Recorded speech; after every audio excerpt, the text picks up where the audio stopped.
কলকাতা। স্থানীয় সংবাদ পড়ছি ধৃতি সেন শর্মা। বিশেষ খবর হলো, সন্দেশখালীর ঘটনার তদন্তে সিবিআই আধিকারিকরা আজ আকুঞ্জিপাড়ায় শেখ শাহজাহানের বাড়িতে তল্লাশি চালিয়ে বেশ কিছু নথিপত্র উদ্ধার করেছে। ইডি আধিকারিকদের ওপর 5ই জানুয়ারির হামলার ঘটনায় জড়িত সন্দেহে আটক করা হয়েছে দুজনকে। সন্দেশখালীর আবহে তৃণমূল কংগ্রেস নেত্রী মঙ্গলবার উত্তর 24 পরগনা যাচ্ছেন। কলকাতা হাইকোর্ট 10ই মার্চ সন্দেশখালীতে বিরোধী দলনেতার সভার অনুমতি দিয়েছে। আজ আন্তর্জাতিক নারী দিবস। নানা অনুষ্ঠানে দিনটি পালিত হচ্ছে। নারী দিবসে কেন্দ্র রান্নার গ্যাসের দাম 100 টাকা কমিয়েছে। সারা দেশের সঙ্গে এ রাজ্যেও আজ ধর্মীয় উৎসাহ উদ্দীপনায় মহাশিবরাত্রি উদযাপিত হচ্ছে। আসছি বিস্তারিত খবরে। রেশন দুর্নীতিকাণ্ডের তদন্তে সন্দেশখালীর সরবেরিয়ায় ইডি আধিকারিকদের আক্রান্ত হওয়ার ঘটনার তদন্তে সিবিআই আজ আকুঞ্জিপাড়ায় শাহজাহানের বাড়িতে সকাল থেকে সন্ধে পর্যন্ত তল্লাশি চালায়। সেখান থেকে বেশ কিছু নথিপত্র তারা সংগ্রহ করে বলে জানা গেছে। এরপর সেগুলি নিয়ে সিবিআই আধিকারিকরা ন্যাজার থানায় যান। তারপর কলকাতা যাওয়ার পথে সিবিআই এর তদন্তকারী ও ফরেন্সিক বিশেষজ্ঞরা মিনাখা থানাতেও যান। সেখানে 5ই জানুয়ারি ইডির 2টি ও সংবাদ মাধ্যমের যে একটি গাড়ি ভাঙচুর করা হয়েছিল সেগুলি রাখা আছে। ফরেন্সিক দল গাড়িগুলি পরীক্ষা নিরীক্ষা ও নমুনা সংগ্রহ করে। তথ্য প্রমাণ সংগ্রহের পাশাপাশি বিভিন্ন গ্রামে ঘুরেও একাধিক ব্যক্তিকে আজ জিজ্ঞাসাবাদ করা হয়। সিবিআই দলের সঙ্গে ছিলেন ফরেন্সিক বিশেষজ্ঞদের দলও। 3D স্ক্যানারে বাড়ির চারপাশ এবং যেই রাস্তা দিয়ে 5ই জানুয়ারি ইডির আধিকারিকরা পালাতে বাধ্য হন তার 3D রেকর্ডিং করা হয়। ইডির সিল করে দেওয়া শাহজাহানের বাড়ির তালা খুলে চলে নমুনা সংগ্রহের কাজ। শাহজাহান ঘনিষ্ঠ সফিকুল মোল্লার বাড়ি সংলগ্ন একটি স্কুলেও তল্লাশি চালানো হয়। সরবেরিয়ার ডুবরিপাড়ায় চাইল্ড একাডেমি ওই স্কুল থেকে বেশ কিছু তথ্য প্রমাণ পাওয়া গেছে। এরপর সিবিআই আধিকারিকরা যান সন্দেশখালীর শাহজাহান মার্কেটে। সেখানে রয়েছে শেখ শাহজাহানের অফিস। মার্কেটের কাছে দিনু আলী মোল্লার বাড়িতেও তল্লাশি ও জিজ্ঞাসাবাদ করা হয়। আশপাশের কিছু মানুষের সঙ্গেও কথা বলেন কেন্দ্রীয় তদন্ত সংস্থার আধিকারিকরা।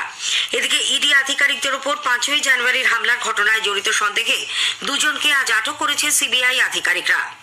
উল্লেখ্য, কলকাতা হাইকোর্টের নির্দেশে সন্দেশখালীতে ইডির ওপর হামলার ঘটনার তদন্ত করছে সিবিআই। ওই ঘটনার মূল অভিযুক্ত শাহজাহান এখন তাদের হেফাজতে। আজ সকালে তাকে স্বাস্থ্য পরীক্ষার জন্য জোকার ইএসআই হাসপাতালে নিয়ে যাওয়া হয়। তার বিরুদ্ধে নানান অভিযোগ নিয়ে শাহজাহানকে লাগাতার জিজ্ঞাসাবাদ করছেন সিবিআই আধিকারিকরা। আমাদের জেলার সংবাদদাতা জানাচ্ছেন, তদন্তকারীদের একটি দল আজ বসিরহাট মহকুমা আদালতে গিয়ে মামলা সংক্রান্ত বিভিন্ন নথিপত্র জমা দেন। এদিকে শেখ শাহজাহানকে সিবিআই নিজেদের হেফাজতে নেওয়ার পর তার মতো দুষ্কৃতীদের মনে ভয় ধরেছে বলে প্রদেশ কংগ্রেস সভাপতি সাংসদ অধীর রঞ্জন চৌধুরী দাবি করেছেন। সাংবাদিকদের তিনি আজ বলেন, শাহজাহান ধরা পড়ার পর মুখ্যমন্ত্রী নানান কৌশলে কথা বলছেন। এখন মস্তানি ছুটে গেছে, সব জায়গায় তো দিদির পুলিশ বসে নাই, এখন ঘাবড়াচ্ছে। পুলিশের কোলে বসে যারা অত্যাচারী হয় তারা তো প্রকৃতপক্ষে কাপুরুষ হয়। কাপুরুষ বলে পুলিশের সাহায্য নিয়ে তারা বড় হতে চায়। দিদির তো রাজনীতিটা কি ইউজ অ্যান্ড থ্রো। শাহজাহানকে দুদিন পর দিদি ইউজ অ্যান্ড থ্রো করার মতো ডাস্টবিনে ফেলে দেবে।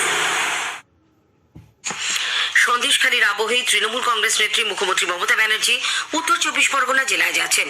আগামী মঙ্গলবার হাবড়ায় এক সরকারি অনুষ্ঠানে তিনি যোগ দেবেন। সেখান থেকে তার ভার্চুয়ালি বিভিন্ন জেলায় একগুচ্ছ প্রকল্পের উন্নয়ন ও শিলান্যাস করার কর্মসূচি রয়েছে। এদিকে কলকাতা হাইকোর্ট 10ই মার্চ সন্দেশখালীতে বিরোধী দলনেতা শুভেন্দু অধিকারীর সভার অনুমতি দিয়েছে।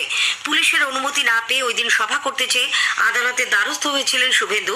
কলকাতা হাইকোর্টের বিচারপতি জয় সেনগুপ্তর বেঞ্চ বিরোধী দলনেতাকে সেই সভা করার অনুমতি দিয়েছে।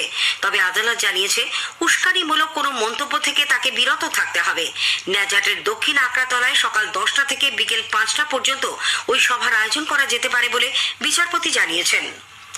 বকেয়া মহার্ঘ ভাতা সহ বিভিন্ন দাবিতে রাজ্য সরকারি কর্মচারীদের সংগঠন সরকারি কর্মচারী পরিষদ আগামী 15ই মার্চ নবান্নের সামনে যে অবস্থান বিক্ষোভের আবেদন জানিয়েছিল, পুলিশ তার অনুমোদন দেয়নি।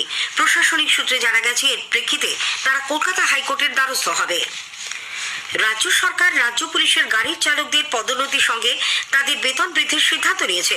স্বরাষ্ট্র দপ্তর থেকে এই সংক্রান্ত নির্দেশিকা জারি করা হয়। এর ফলে 430 জন গাড়ি চালক অ্যাসিস্ট্যান্ট সাব ইন্সপেক্টর পদে উন্নীত হলেন বলে নবান্ন সূত্রে জানা গেছে। লোকসভা নির্বাচনে প্রার্থী বাছাইয়ের ক্ষেত্রে নতুন মুখের সন্ধানে তৃণমূল কংগ্রেস বিশেষ উদ্যোগ নিচ্ছে। এজন্য রাজ্য কার্যালয়ে তৃণমূল ভবনে বসানো হয়েছে ড্রপ বক্স। সেখানে জমা পড়া সমস্ত আবেদন আগামীকালের মধ্যে পরীক্ষা করে দেখা হবে। দলীয় সূত্রে জানা গেছে এখনো পর্যন্ত 96টি আবেদনপত্র জমা পড়েছে। আগামী রবিবার ব্রিগেডে তৃণমূল কংগ্রেসের প্রস্তাবিত জনগর্জন সভার মঞ্চ থেকে দলনেত্রী মুখ্যমন্ত্রী মমতা ব্যানার্জি 42টি লোকসভা কেন্দ্রে দলীয় প্রার্থীদের নামের তালিকা ঘোষণা করতে পারেন বলে মনে করা হচ্ছে।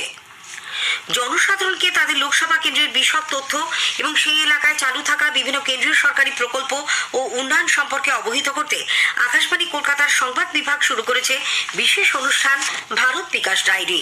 প্রতিদিন রাত 8:50 গীতাঞ্জলি প্রচার তরঙ্গে শুনুন 10 মিনিটের এই অনুষ্ঠান।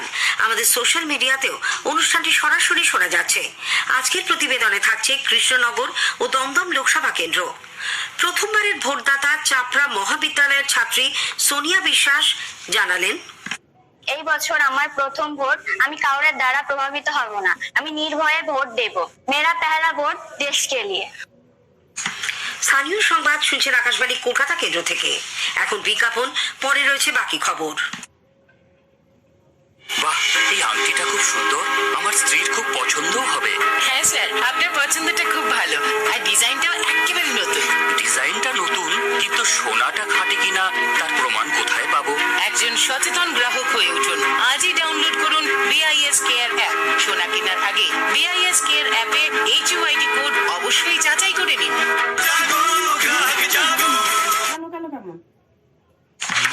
ফিরে এলাম স্থানীয় সংবাদে। আজ আন্তর্জাতিক নারী দিবস। নানান কর্মসূচির মধ্যে দিয়ে দিনটি পালন করা হচ্ছে।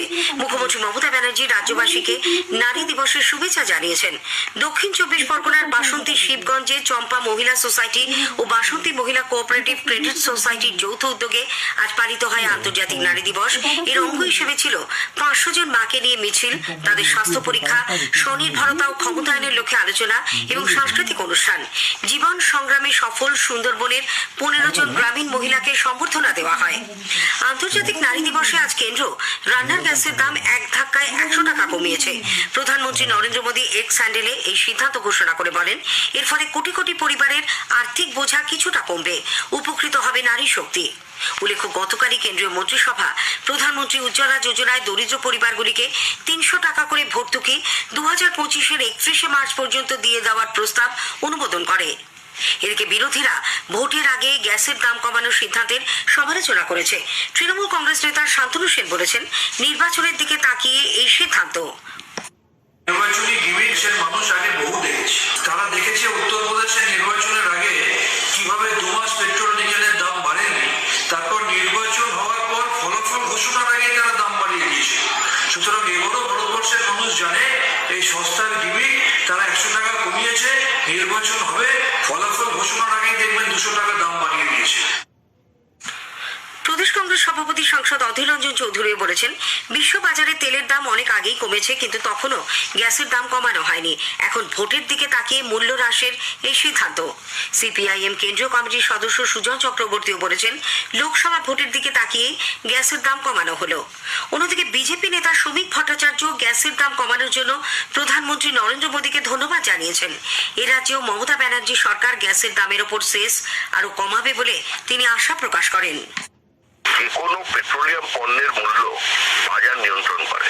নিঃসন্দেহে কেন্দ্র সরকারের তাতে একটা বড় কর আছে, কারণ সে দিয়ে ডেভেলপমেন্টের কাজ হয়। কেন্দ্রকে তো কোনো জায়গা থেকে টাকা উপার্জন করতে হবে, তবেই সেই টাকা খরচা হবে সারা দেশ জুড়ে। আমি আশা করবো আমাদের রাজ্যের মুখ্যমন্ত্রী তিনিও 100 টাকা কমিয়ে দেবেন, তাদের পশ্চিমবঙ্গে মানুষের অনেক সমস্যার সুরা হবে। আজ মহাশিবরাত্রি। সারা দেশের সঙ্গে এ রাজ্যেও চিরাচরিত ধর্মীয় উৎসাহ উদ্দীপনায় দিনটি পালিত হচ্ছে।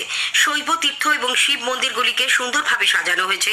তিথি অনুযায়ী রাত 8টার পর শিব চতুর্দশী শুরু হলেও সকাল থেকে মন্দিরগুলিতে ভক্তদের ভিড় লক্ষ্য করা যাচ্ছে। উপবাস করে তারা শিবের মাথায় জল ঢেলে পুজো দিচ্ছেন। চতুর্দশী তিথিতে তারা জল ঢালবেন 4 প্রহরে। শৈব তীর্থ হিসেবে খ্যাত নদিয়া শিবনিবাস ও দিগনগরের রাঘবেশ্বর মন্দিরে বহু পুণ্যার্থীর সমাগম হয়েছে। ভৈমী একাদশী থেকে শিবনিবাস মাসে চলেছে বিরাট মেলা। জলপাইগুড়ির প্রাচীন শৈবতীর্থ জলপেশেও আজ শিব চতুর্দশী উপলক্ষে উপচে পড়া ভিড়। পুজো উপলক্ষে সেখানে 15 দিনের মেলা বসেছে। মুর্শিদাবাদের শক্তিপুরের কপিলেশ্বর মন্দিরে সহস্র কণ্ঠে গীতা পাঠ ও শঙ্খধ্বনির মাধ্যমে আজ শিবরাত্রি উৎসবের সূচনা হয়েছে। বিকশিত ভারত সংকল্প যাত্রার 2টি ট্যাবলো ভ্যানের আজ উদ্বোধন হয় বর্ধমানে। বিজেপির জেলা কার্যালয় থেকে ট্যাবলো দুটির উদ্বোধন করেন দলের বর্ধমান সদর জেলা সভাপতি অভিজিৎ দা। ট্যাবলো দুটি বর্ধমান দুর্গাপুর লোকসভা কেন্দ্রের 7টি বিধানসভা এলাকার প্রত্যেকটি গ্রামে ঘুরবে এবং কেন্দ্রীয় সরকারের 10 বছরের উন্নয়নের খতিয়ান ভিডিওর মাধ্যমে সাধারণ মানুষের সামনে তুলে ধরবে। আসন্ন ডার্বির টিকিট নিয়ে বিতর্ক মেটার পথে। আজ বিকেলে ইস্টবেঙ্গলের তরফে এক প্রেস বিবৃতিতে জানানো হয়েছে, টিকিটের দামের বৈষম্য নিয়ে যে বিতর্ক তৈরি হয়েছে তা সংশোধন করে নেওয়া হবে।